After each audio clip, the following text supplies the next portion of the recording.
Well, thank you, Justin, and it's really hard for me to really express how much of a thrill it is that all of you are here. I think we this effort about shared value is an effort that it's kind of had very deep roots. I mean, you could argue that 100 years ago, the best companies understood this instinctively.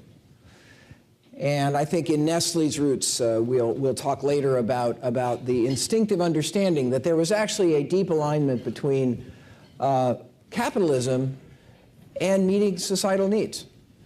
But I think as we started to rediscover this idea some years ago, I think we were fortunate that today's time is right to kind of re-examine this issue and to develop this issue of shared value. And the fact that all of you are here and the fact that there's just so much activity in this area now around the world is thrilling to me.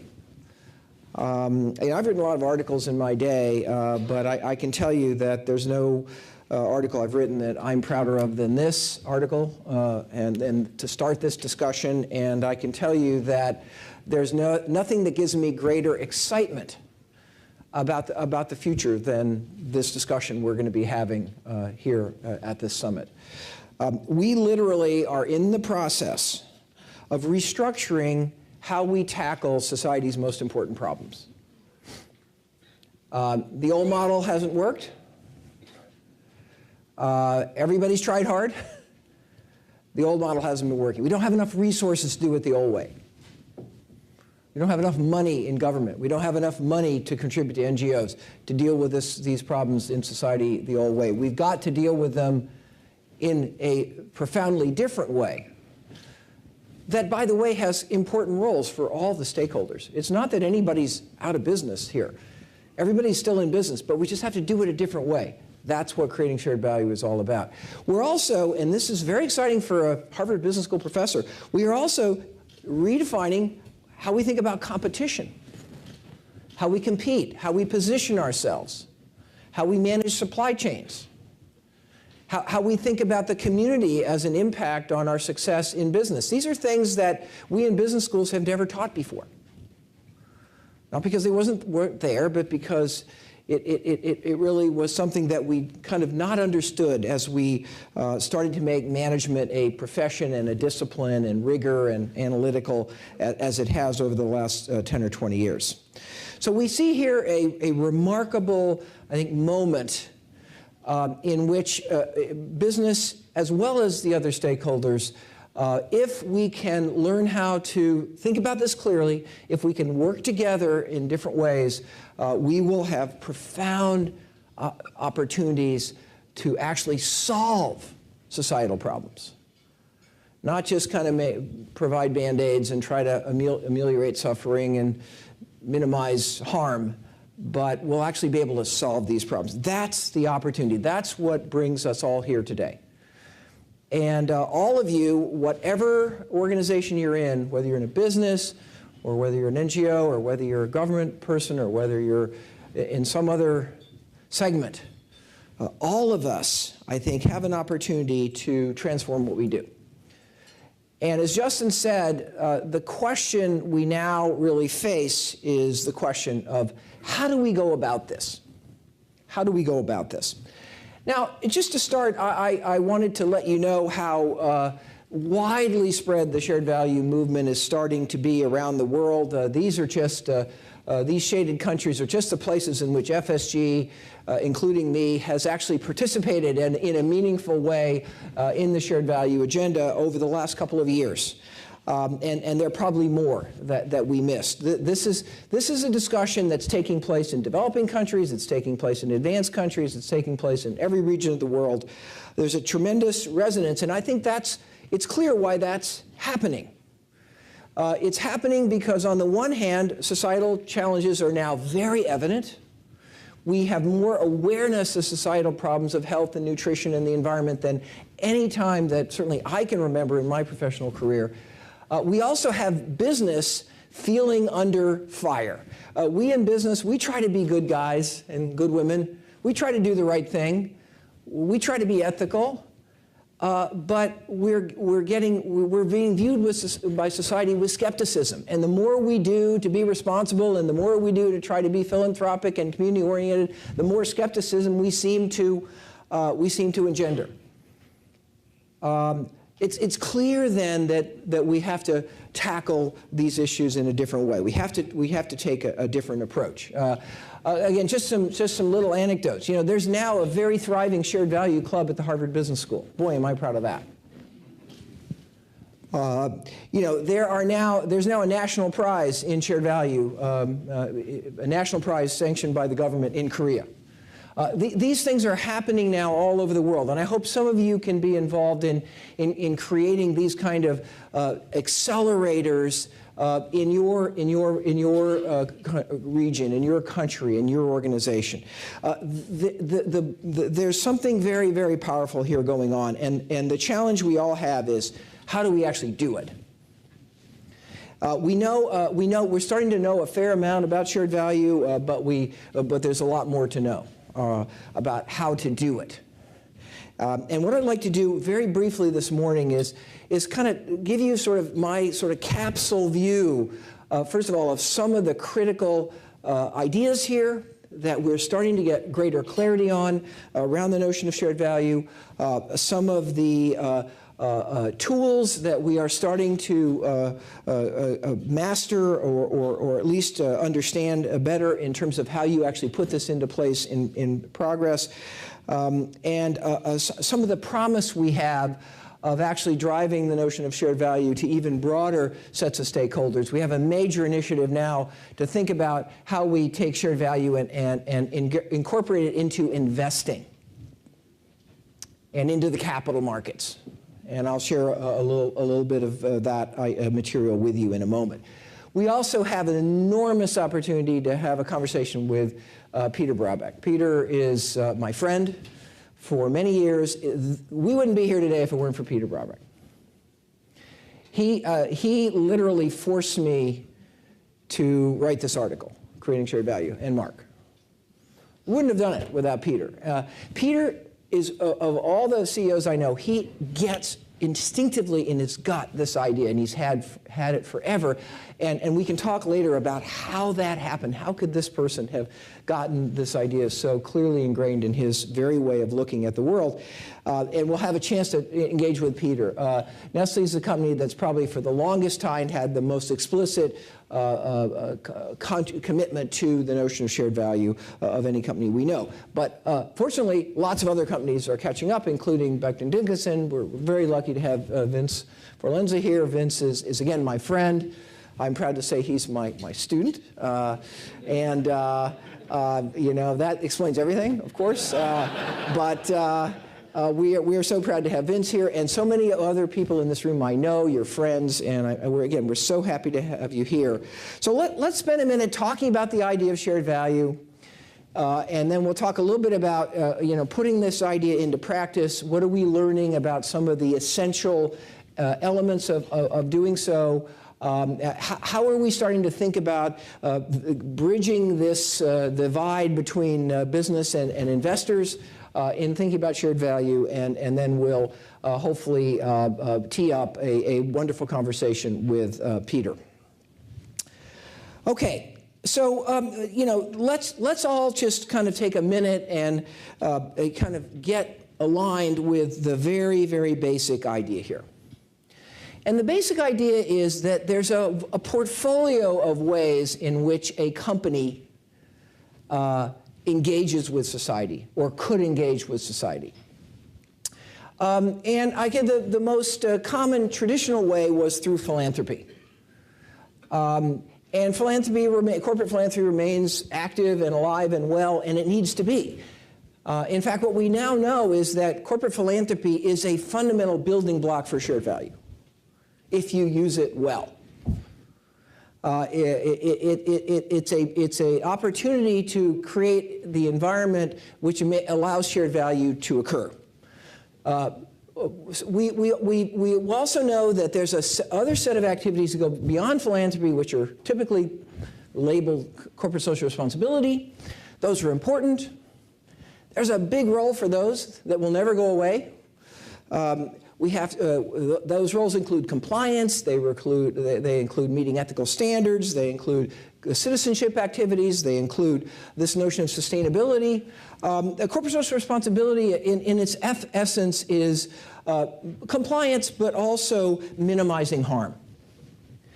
And those activities remain critically important. And there's a tremendous amount of energy in this agenda that will never go away. We'll always have to relearn how to comply with standards in new ways as those standards evolve. We'll always have to embed our companies with ethical standards. We'll always have to think about minimizing impacts, unfortunate or negative impacts our organizations have on the community or on the society. But those two things, philanthropy and corporate social responsibility, are not shared value. Shared value is fundamentally defined by the fact that it is capitalism. Shared value is capitalism, full stop. It's about tackling societal issues and social problems and social needs with a capitalist business model. It's not about taking resources from the business and devoting them to other worthy activities. It's about the business itself. The central core idea in shared value is that meeting social needs and dealing with social problems and improving the communities, the strengths of the community within which you operate actually are profitable. It's capitalism, full stop. Why is this capitalism part so important? Why do I use that word? Some people in this room probably cringe now when I say the word capitalism. Capitalism is important because when we can get the activity into the capitalist bucket, we create magic. We create magic because we can scale. We can scale, infinite scale. If we have to take resources from the business and use those to meet a worthy social need, we can't scale. We only have so many resources. If we can get things into the capitalist bucket of shared value, then we can scale. Then we can sustain activity indefinitely. Then we can actually solve problems. Not just do pilots, not just make little bits of progress. We can actually solve problems. See, this is the magic of capitalism. It's self-sustaining. It's self-sustaining. And the concept of shared value is not that we should stop doing corporate philanthropy. No, no, no. We'll see that corporate philanthropy is a fundamental tool to enable the shared value part to actually happen. We have to make some platform investments in many cases in order to get the capitalist engine running. We don't want to stop complying and being ethical and being a good member of our community and worrying about minimizing our impacts. We don't want to do that. That's all fundamental to being the kind of companies we all want to be and winning the respect of society. But the real prize here, if what we care about is not just our reputation, but actually making a difference, is shared value. That's the real prize. If we can get as many things that we do, addressing as many societal issues into the shared value column, then we're really off to the races. That's, I think, what we're all here to understand. How do we do that? But I can tell you there's still a lot of confusion over what we mean by shared value. I think what we're going to do next year in this con, we're going to get a list of all kinds of social initiatives that companies are doing, and we're going to give you a test, and we're going to ask you which ones of these are shared value and which ones are not. Because if you look at the typical list of things that a company is doing that I hear every day, there's still a lot of confusion about making this distinction. But the distinction is really important because the nature of the activity is very different. It's not that CSR is bad, it's not that philanthropy is bad, it's just that CSV is different. because it has this magical aspect of scalability and sustainability that the other activities do not. Okay? Now, we know that in thinking about shared value, and this basic framing now is quite robust after years and years of work and many, many thousands and thousands of examples. We know that shared value is created in three fundamentally different levels, or in three fundamentally different ways in any business. All companies can create shared value, every single one. Not necessarily in every one of these areas, but always somewhere. So that's the starting point. We know that the particular opportunities for shared value are specific to the business. CSR is generic. ESG indicators are generic. Here's good things that everybody has to do. Shared value is specific to the particular business. The things that are material depend on the business. And therefore, we have to think about shared value not in this, there's no formula here. It's understanding the opportunities that are specific to the particular business that we look at or care about. We have opportunities at these three fundamental levels: the product, the needs that product are meeting. And what shared value does is it opens up our thinking about what needs we are actually meeting and what needs we could meet. Some of those opportunities come from sort of the emerging world, the bottom of the pyramid.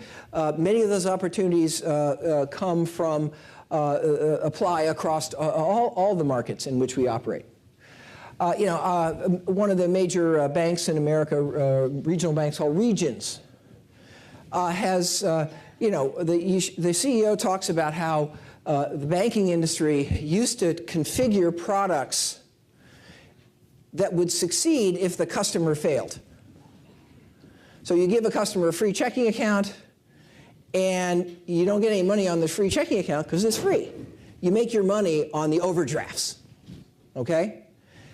That's an example of what so many companies have done. They've been sort of trying to be clever in creating business models to meet what they thought were needs or customer needs, but ultimately they weren't creating shared value.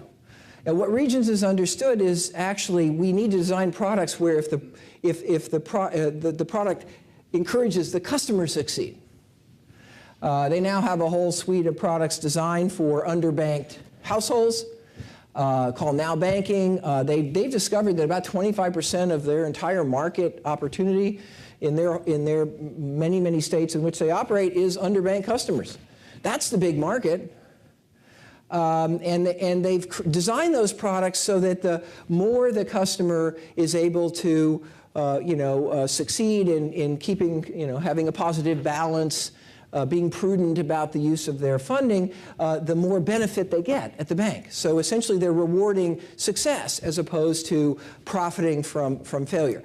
This is the kind of thinking that seems obvious to us now, but without the kind of shared value true north, so many companies, as they've thought about their products and as they've thought about their target customers, have missed these opportunities, both in the emerging world, because we haven't thought that poor people were good customers, but also in the advanced world as well. The second level of shared value is actually in the way we operate the business, the so-called value chain. Here, every company can play.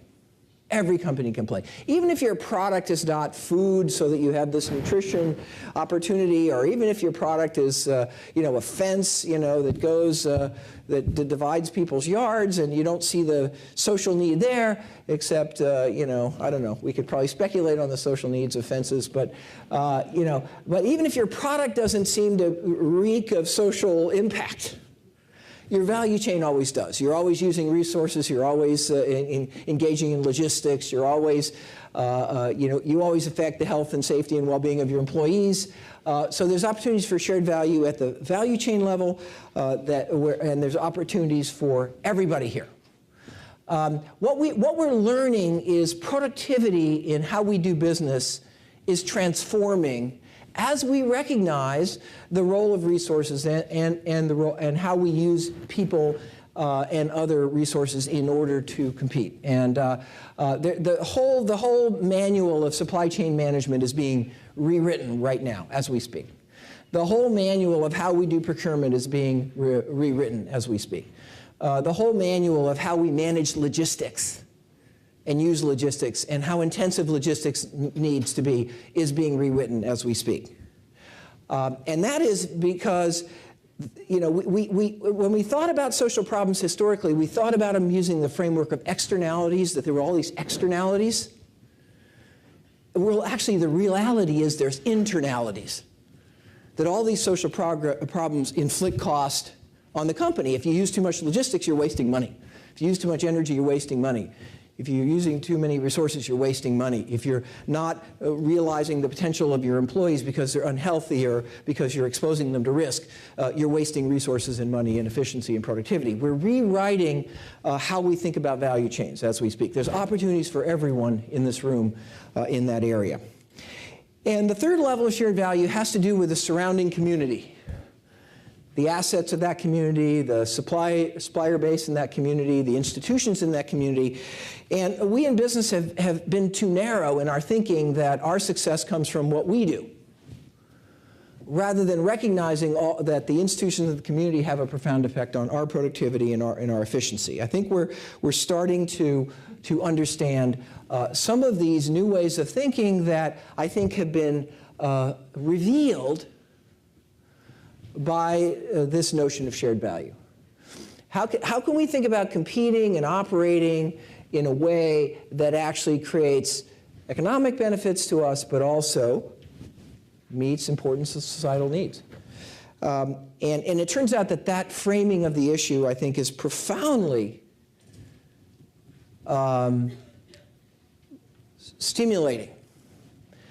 We're convinced that this is where the growth is for every business almost in this room. You're not going to grow by meeting the conventional needs of your conventional customers in the conventional way. The growth is going to come from meeting new needs, which are often the most important societal needs that we have. That's where the real needs are in society. We don't need more, quantity of food, probably eating too much. We need more nutrition. That's where the growth is. How do we do that? And so on and so on. This shared value opportunity, this way of thinking, is just exploding innovation in how we do things. And the technologies embedded in our products and our value chains. And this shared value perspective is going to be disruptive. As the organizations who move more quickly and aggressively in recognizing these opportunities and seizing them, and seizing them through changing how they operate, are going to gain significant advantages. Now, shared value is something that we haven't really even tried to measure historically. We've tended to have in business, we've had our financial statements, and those get ever more complicated every moment of the day. We have more rules to follow. So we have our financial statements, and then we have our social reports, or our, whatever we call them, CSR reports. And they're two separate reports. And what we start to understand now is that in order to do shared value, we have to connect those reports. We have to understand the direct economic effects of our efforts to improve societal outcomes in whatever way is relevant to our business and our value chain and our community. And this direct line of sight between economic and social is uncomfortable. I have company after company tell me, well, we don't really want to talk about all the profit we're making, Because if we're making profit, even if we're solving the problem of world hunger, if we're making profit, people are going to look at us and say, well, that's not worthy. That's not really social impact. Of course, you know what? It's the opposite. If we can actually solve a problem like nutrition, making a profit, that allows us to really solve the problem. See? So it's actually more worthy. It's more societally valuable if we can create economic and business models, shared value models for addressing these societal needs, than if we still have this mindset that it's really about trade-offs and about taking resources from the business and applying them to worthy things. We know that shared value is becoming one of the integral concepts in thinking about strategy for a company. How you position yourself, how you define your value proposition, how you make yourself unique. The great strategies of the future will have shared value dimensions. It'll be deeply embedded in the value proposition and in the set of choices companies make and the different sets of choices they make. And companies like Whole Foods that used to be viewed as flaky and weird show the ability of this kind of thinking to create a whole new space in a commoditized industry, and they are by far the most economically successful grocery chain, probably in the world, certainly in North America. So again, when we think, this shared value is not just something sort of on the margin. This is something that will translate itself into the core strategy thinking of the businesses in which we compete and the corporation as a whole. And what we're starting to understand is that it's also opening up a whole new way of thinking about mission and mission statements. Too many companies think about mission and who they are and what they do in terms of their product. We are a food company. We are a airplane company. We are a this, we are a that, defined by what they make. And what shared value is starting to help us understand is that the bigger opportunity and the more profound way of thinking about a company is what purpose we serve, what need we actually meet. And this simple distinction between what we make and what need we serve is a profound opener up of thinking and innovation in the company. It changes everything. I've just put a few examples on this slide. It opens up so many new opportunities that we've never seen before in most companies. And as I work with management teams, we're finding this over and over and over again. And you'll find it in your business. When we think about shared value, all of a sudden, what happens is very interesting with respect to stakeholders. When we think of our goals sort of simply and narrowly as maximizing profit, and we don't understand that there's shared value is a powerful way of thinking about and driving profit, if we think about it as maximizing profit, then we are wary of the stakeholders. We're the profit guys, and the government is the one who wants to tax us and regulate us, and the NGOs want to give us a hard time, okay? When we think about shared value, all of a sudden we unite our goals with the other stakeholders. Government cares about solving social problems. NGOs care about solving social problems. We all have the same goal. And it may be health, or it may be nutrition, or it may be a certain environmental issue, or it may be X, or it may be Y, but all of a sudden we are aligned with these stakeholders. So what we're starting to understand is that shared value opens up a completely new discussion with stakeholders, with the other stakeholders, and creates opportunities for joint effort and activity and investment that are profoundly different than anything we've ever thought of. And you'll hear about some of that over the course of the day. And the ability for large-scale impact and rapid progress when we can think this way is profound. Another interesting thing is when you think about shared value, for example, in the food sector, you're a company, you're worried about health. Well, it turns out that there's other businesses that affect the health of that same consumer. So all of a sudden, you have an alliance or a partnership of interest with other businesses that you never thought you were related to. because they're also focusing on those same issues of health. So what we're seeing is new kinds of interactions across seemingly unrelated businesses. If you look at the product, it's unrelated. If you look at the purpose, it's fundamentally aligned. So again, we're going to see all kinds of activity in this regard. I'm out of time as usual, but I'm going to take a little bit of time to talk about investors.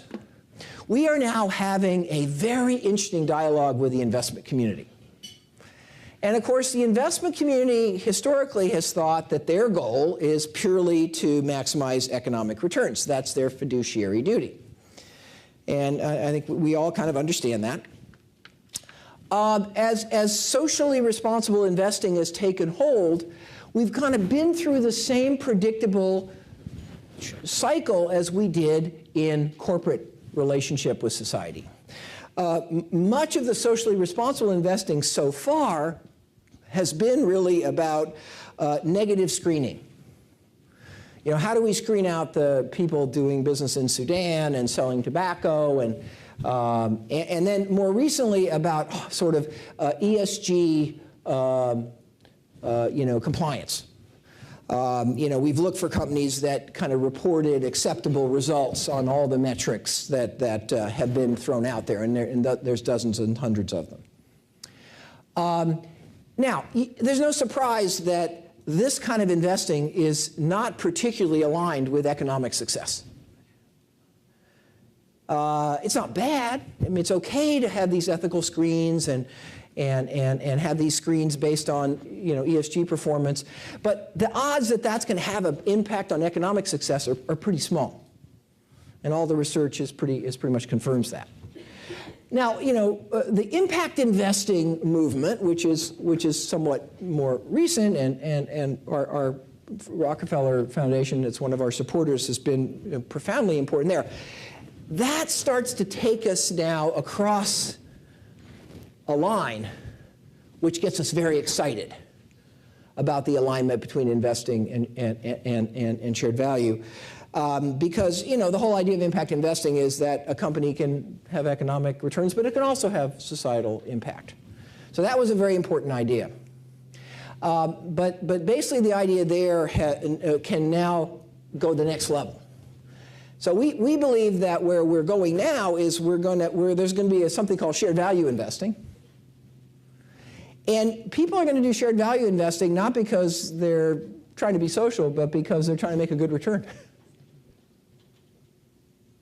And because the companies that are going to grow, the companies that are going to be most productive, the companies that are going to be the disruptors are the ones that get to shared value, the ones that understand these opportunities. And so if you look at it this way, really, shared value expands the opportunity set for a company. And therefore, it must be part of core investment analysis. This is not some different analysis that you apply.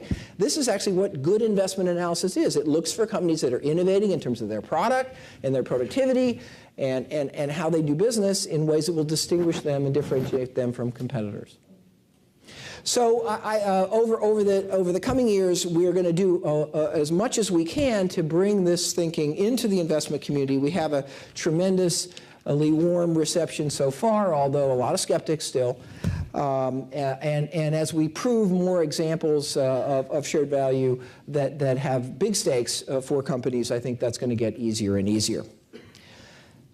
Where we are now, though, is I think we understand the opportunity. We see more and more examples.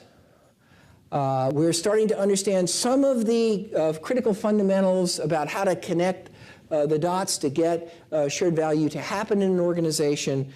But ultimately, there's still a lot of work to be done. There's a lot of the how. How do we actually go about this? How do we build the right measurements? How do we create the right organizational model to really drive this to every single business unit in the company? And that's really why we're here in this meeting, and that's what the Shared Value Initiative is all about. And that's why we're so thrilled and pleased that all of you are here.